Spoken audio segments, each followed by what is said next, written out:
projetar, construir, modificar elementos e sistemas visando melhorar a qualidade de vida das pessoas e solucionar problemas da sociedade. É assim que a engenharia, a agronomia e as geociências desenvolvem e aprimoram uma ampla variedade de produtos e serviços que impactam diretamente a vida das pessoas. Produzir energia, gerar novos produtos, multiplicar a produção de alimentos, materializar soluções, construir cidades, proporcionar o desenvolvimento do nosso estado. A engenharia, a agronomia e as geociências são os caminhos para proporcionar mais qualidade de vida para todos. Com foco no desenvolvimento do nosso estado, há 89 anos, o CREA Minas regulamenta e fiscaliza o exercício profissional. Com isso, o Conselho protege a sociedade, promovendo a segurança, o bem-estar social e humano e o equilíbrio ambiental. Isso significa mais oportunidade de trabalho para os profissionais e empresas legalmente habilitados, segurança e qualidade nos serviços prestados. CREA-MG, modernizando, inovando e avançando sempre na prestação de serviços. Olá pessoal, sejam bem-vindos ao capítulo 2 do módulo 4 do nosso curso.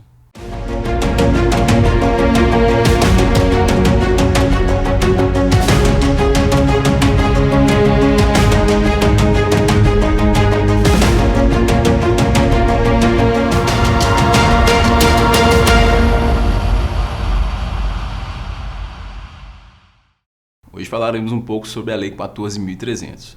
Falaremos sobre alguns pontos principais sobre essa lei. É uma lei extensa e complexa, mas trataremos alguns pontos que são bem discutidos e bem relevantes. O primeiro ponto que a gente vai falar é sobre o polêmico Fio B. Esse Fio B é um componente tarifário que faz parte da TUSD, que seria a tarifa de uso da rede de distribuição da concessionária, né? Então, um dos componentes tarifários é o Fio B. O que seria esse Fio B? O Fio B ele está relativo, né, ao custo de uso da rede da concessionária, né? Então ele é referente ao custo de transporte, né, dessa energia pela rede da concessionária. Então, antigamente, né, quem instalou o sistema anterior a 6 de janeiro de 2023 não tem essa taxação. Então esses usuários eles estão isentos desse tipo de taxação, né? Até por isso ocorreu uma certa corrida do ouro em 2022, onde vários consumidores, né, se apressaram para instalar e para obter até então o documento chamado de parecer de acesso antes da data que era 6 de janeiro de 2023, né, que era o último dia para fazer essa obtenção do parecer de acesso, né, que hoje é chamado de orçamento de conexão, certo? Como que funciona esse componente tarifário e como que vai se dar essa cobrança? Então, a partir dessa data, né, a partir de 2023, vai ocorrer a cobrança de 15% em cima do valor dessa componente Fio B, né? Então, é uma parte da conta, né? Não é o valor de 1 kW, né? E esse valor ele vai variar também em função de cada concessionário. Então, como que vai funcionar? Vai existir esse aumento gradativo, né, até 2028, aumentando de 15% em 15%. Então, em 2023 seria 15%, 2024 30% e assim sucessivamente até 2028, né? Em 2029 para frente, né, já deve ter ocorrido o encontro de contas para determinar qual será o valor exato desse Fio B. Então existe essa fase de transição, mas não existe ainda um valor definido, né? Se vai ser 100%, se vai manter os 90%, né? Não existe ainda essa definição da ANEEL juntamente com as concessionárias. Para a gente entender melhor, né, esse Fio B é como se fosse um pedágio que está sendo pago pelo uso da rede da concessionária. Então quem instalou antes de 2023 não paga esse pedágio, está usando a rede da concessionária sem pagar nada, então ele não tem essa taxação, né? Porém, quem quem está instalando agora tem que pagar esse pedágio, né, de uso da rede. Então esse pedágio, como eu já disse, ele vai depender da concessionária. Tem concessionárias que esse valor chega até 50% do custo de 1 kW, por exemplo, na Equatorial do Pará, né? E tem concessionárias que esse componente vai chegar a 18% do custo do kilowatt, né? Então, para ter essas informações adequadamente, no site da ANEEL existe uma tabela, uma planilha, onde consta o custo do fio B para cada região e para cada concessionária. Para entender, né, esse custo, também vai ser importante entender o consumo desse utilizador da rede, né? Por que é importante? Porque nem toda energia que vai ser gerada, ela vai ser injetada, certo? Então, por exemplo, eu estou gerando uma potência de pico ali de 2 kWh. Porém, tem uma potência, melhor dizendo, de 2 kW. Porém, tem algum equipamento ligado, certo? Tem um ferro de passar roupa ligado que está consumindo da rede uma potência de 1 kW, certo? Então, o que vai acontecer? A própria energia que está sendo gerada pelo seu sistema fotovoltaico vai ser utilizada por aquele equipamento que está ligado ali ao mesmo tempo que está gerando. Ou seja, vai uma parte ser utilizada na própria instalação, a outra parte, né, o excedente que não foi usado naquele momento, ele vai entrar pela instalação da CEMIG, né, no caso aqui de Minas Gerais, ou da respectiva concessionária da região, e naquele momento ele vai ser medido pelo medidor, que no caso já é um medidor bidirecional, certo? Então aquela energia que foi usada, né, e não passou pelo medidor, ela não será taxada. Só será taxada a energia que entrou na rede da concessionária, né? E outro ponto importante, que ela não vai ser taxada no momento da injeção, né? No momento que ela entrar na rede. Ela só vai ser taxada no momento do uso, certo? Então, quando aquele crédito, né, que foi gerado, ele for demandado de volta para a instalação consumidora, ele vai ser taxado, ou seja, você não vai conseguir utilizar 100% dos créditos que você injetou na rede. Vão ser, né, abatidos algum percentual dessa quantidade de quilowatts que você injetou, certo? Então essa situação onde ocorre a produção e o consumo ao mesmo tempo é chamado de simultaneidade. Quanto maior a simultaneidade do consumidor, menos ele vai sofrer com essa taxação, certo? Quanto menos ele injetar, quanto menos ele depender da instalação da concessionária, né, da rede da concessionária, menor vai ser a taxação que ele vai sofrer. Por quê? Menor vai ser a quantidade de quilowatts que vão circular pela rede da concessionária, consequentemente, menor vai ser a quantidade de vezes que ele será taxado. Então é importante também dizer que o consumidor ele consegue pagar essa taxação com a própria energia. Então não é um valor que ele precisa pagar mais, né? Ele consegue, se ele tiver excedentes de crédito, ele consegue pagar essa taxação com um excedente de geração. Então ele consegue fazer esse pagamento em quilowatts, não necessariamente em valores monetários, ok? Uma outra definição, né, uma outra decisão que teve aí relevante com a Lei 14.300 em relação das cobranças em duplicidade em função da taxa mínima, né? Então, anteriormente, muitas concessionárias faziam uma cobrança em duplicidade. Em qual sentido? Se o cliente produzia uma certa quantidade de energia e ele teria que pagar a taxa mínima, esse valor, né, correspondente à taxa mínima, ele não poderia ser usado por aquele consumidor. Então, além de ter que pagar aquele valor, né, no caso do bifase, por exemplo, 50 kW que ele pagava, ele não utilizava deles. Então ele tinha que abater todos os créditos, né, e ainda pagar a taxa mínima, certo? Como que funciona agora? Suponhamos que eu tenho um gasto de 250 kW e também uma geração de 250 kWh naquele mês, certo? Ou seja, o consumo ficou igual à geração. Porém, né, supondo que esse cliente é um cliente bifásico, naturalmente ele vai ter que pagar, né, uma taxa mínima proporcional a 50 kW, certo? Então, ele vai ter, né, de acordo com a nova lei, o direito de consumir esses 50 kW que ele pagou, certo?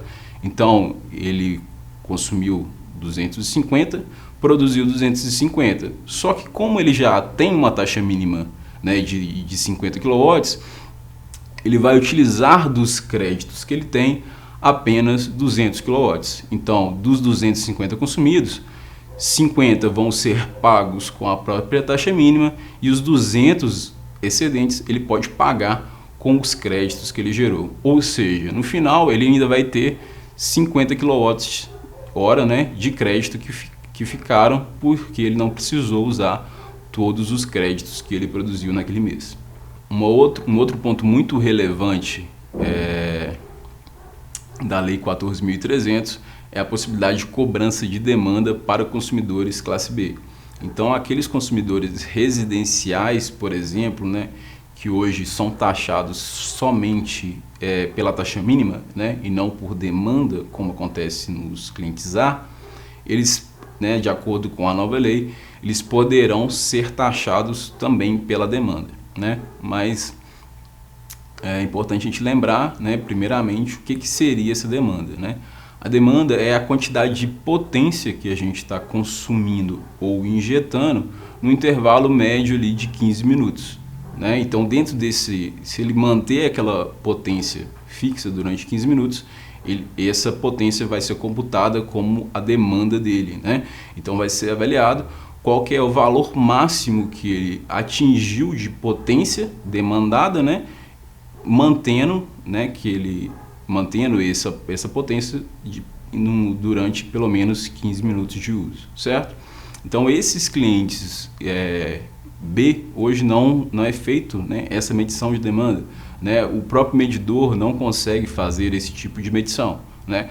Porém, com a 14.300, dá à concessionária a possibilidade de instalar medidores, né, que ainda não existem, ainda não é usual, que façam também essa medição de demanda. Então, por exemplo, um chuveiro hoje, ele consome em média, ele tem em média, né, uma potência de 5 kW. Né? Então, se o cliente deixou esse chuveiro ligado durante 15 minutos, aquele medidor vai registrar uma demanda de 5 kW.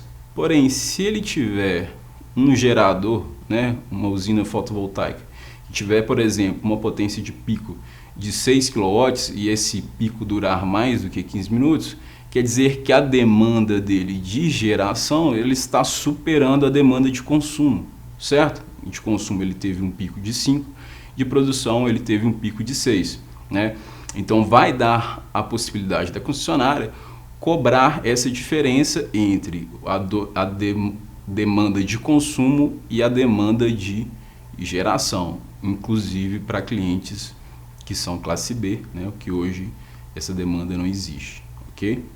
Um outro ponto que foi alterado com a Lei 14.300 foi a forma de divisão dos créditos excedentes, né? Então a gente sabe que hoje, né, a gente consegue gerar energia em um ponto e distribuir esses créditos que estão sendo gerados na geração em várias unidades consumidoras, desde que elas estejam registradas, né, da forma mais básica, no mesmo CPF ou no mesmo CNPJ, né, mesmo sem necessidade de criar alguma outra entidade para distribuir esses créditos. Então, uma pessoa física ou uma pessoa jurídica, ela consegue distribuir esses créditos, né, simplesmente tendo as instalações no mesmo CPF ou no mesmo CNPJ, e aquelas instalações elas têm que estar na área de atuação da mesma concessionária. Né? Então, se eu tenho uma instalação no interior de Minas, eu consigo mandar para a capital, desde que as duas instalações sejam atendidas pela mesma concessionária e que as duas instalações estejam no mesmo CPF, por exemplo, né, ou no mesmo CNPJ. Só que essa divisão de créditos, até então, ela só funcionava de uma forma, em termos percentuais. Então, eu poderia definir qual o percentual daquelas instalações remanescentes, né, diferentes da instalação que está sendo a geradora, qual o percentual que elas receberiam, né? Então, supondo que, por exemplo, eu tenho 3 unidades consumidoras, né, e somente uma delas gerando, eu poderia usar aqueles créditos nas 3, né? Supondo que a unidade geradora ela está gerando 1.000 e consumindo 300, certo? Então ainda sobram 700 kWh de excedente, certo? É uma coisa importante dizer que eu sempre só vou conseguir dividir o excedente. Então eu primeiro tenho que abater 100% da utilização dos quilowatts consumidos na unidade geradora, para depois eu conseguir distribuir somente o excedente. Então essa divisão ela poderia ser em termos percentuais. Então eu poderia colocar ali, por exemplo, 300 kWh para cada unidade, certo? Então eu teria dos 700, 350 para uma, 350 para outra, né? Ou definir algum outro tipo de percentual diferente, certo? Porém, a nova lei, ela te dá a possibilidade, por exemplo, de eu quero que os créditos remanescentes, primeiro, abatam, né, todos na unidade que está sendo a geradora, que isso já é automático, e depois eu quero que abata 100% na unidade X, né, e depois só se sobrar eu vou mandar para a unidade Y, certo? Eu não preciso definir esse valor percentual. Eu posso ter outras estratégias de divisão, né, e de estabelecimento desses créditos e como eles serão consumidos. Então, pessoal, esses são alguns dos principais pontos da Lei 14.300, ok? Existem outros pontos relevantes, né, mas esses são aqueles que chamam mais atenção e que causam uma maior polêmica, certo? Mas a gente recomenda, né, a leitura da lei como um todo, né, porque é uma lei muito abrangente e muito complexa. Esse capítulo se encerra por aqui. Eu espero vocês no próximo módulo.